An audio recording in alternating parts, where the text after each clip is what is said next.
So I'll demonstrate tying these four knots just so you can kind of see how they differ. These are all considered two-pass friction knots, and they're used as circumferential ligatures for tying off vessels or pedicles. Um, I'm not going to tell you which one is the best. I feel like there's a lot of opinions out there, and I think we all learn slightly differently in school and what kind of our mentors are comfortable with using. I think they're all sufficient if you tie them well, and as long as you make sure you're doing this correctly and you cinch it down securely, I don't think you're going to have any problems. The first one is called the strangle knot. And before I start, I'll just say these first three, they all have the same setup. It's pretty straightforward. It just differs in how you're passing the free end through the loops that you're making. So they're called two-pass friction knots because they each utilize two passes or loops of suture that you're creating before you pass the free end through.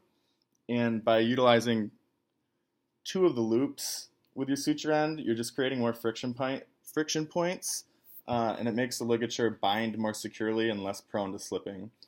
So the first is a strangle knot. I think it's the easiest to tie.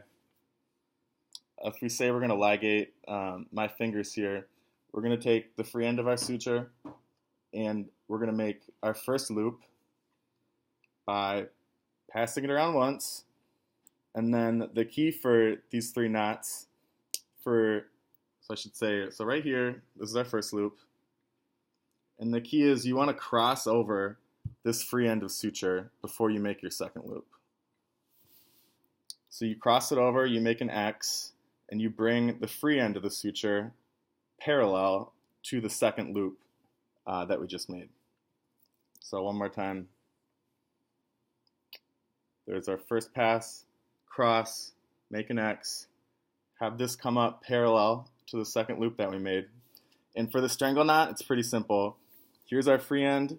Here's the two loops that we made. We just want to pass the free end inside both of those loops. So you can either grab this with a needle driver. I'll just use my fingers as I thread this through both, and I'll tighten it down. And that is the strangle knot. Is the free end going through our loops and then back the way we came. The second knot that some people use, I don't think it's used as frequently. It's called the constrictor knot. It's still very secure. It's the same setup. Differs slightly as we come to make our second loop. So we'll do one. And again, we're going to cross as we start to make our second loop. And as I start to bring it around, instead of coming up parallel like we did for the strangle knot, you want to take the free end of the suture and wrap it around this trailing edge.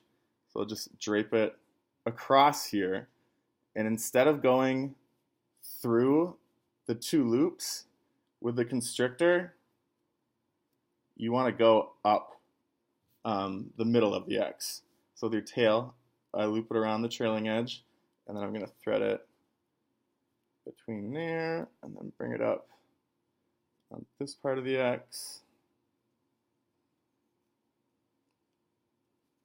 As I cinch that down. It's basically just like a half hitch underneath with this securing band over the top. And this one's pretty secure as well. That's the constrictor knot. Next, we'll do the miller's knot. This is kind of the traditional two-pass friction knot that we were all taught to tie. With this one, it's very similar to the first knot I showed, the strangle knot. We're going to make one loop, cross, make our X. Then with the trailing edge, or I should say, the free end of the suture, we're going to make it parallel again. And with the miller's knot, you're going to feed the free end of the suture over the second loop that we made, but under the first one. So I'll make sure this is going over the second loop. And then if I just kind of feed that there, tighten it up, you guys can see that. So one more time, one loop, X, bring it parallel, feed it over the second loop and under the second one. Miller's knot. And lastly, the modified Miller. I feel like it's there's a little bit of controversy with that. Some people really prefer it. I've said journal articles that it's not indicated. It's not as secure of a ligature. I don't really know. I think the bottom line is if you tie any of these knots correctly and cinch them down securely, I think they're going to do just fine at the physiological pressures they'll be subjected to. I don't really know why it's called the modified Miller's knot, because it's the least similar of all of these. And you'll see that is because we'll make our first loop, and with the modified Millers, you do not cross the free end of your suture over your first loop. Instead, you just continue wrapping around, make another pass. So here's our loops, 1 and 2. The free end is going to go over both of your loops. And then again, with instruments or just my fingers, I will feed it back through. And then as I tighten this down, that's what that looks like.